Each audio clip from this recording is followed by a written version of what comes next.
సార్ను కాస్త తొందర పెడతా ఉన్నాం. అసలు గ్రామీణ ప్రాంతాల్లో ఆణిముత్యాలు ఉంటాయి.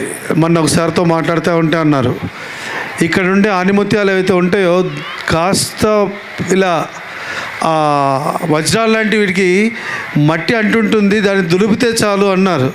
కాబట్టి ఆ దులిపే ప్రయత్నం ఏదైతే ఉందో మన తపోవన్ స్కూల్లో అది బాగా జరుగుతున్నట్లుగా కనిపిస్తూ ఉంది.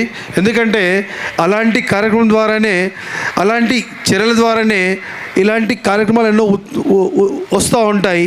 ఎందుకంటే ఒక చదివే కాకుండా పిల్లల లోపల ఉండే అంతర్లీనంగా ఉండే అన్నీ వెలికి తీయాలన్నప్పుడు ప్రతి కార్యక్రమంలో పిల్లల్ని ఇన్వాల్వ్ చేస్తూ వస్తూ ఉండాలి. ఆ కార్యక్రమాన్ని నిరంజన్ సార్ చాలా బాగా చేస్తూ ఉన్నారు. కాబట్టి చుట్టుపక్కల గ్రామాల లోపల ఉన్న విద్యార్థులు పాఠశాలకు రావడంతో పాటు ఇంతమంది తల్లిదండ్రుల్ని ఈరోజు ఇక్కడ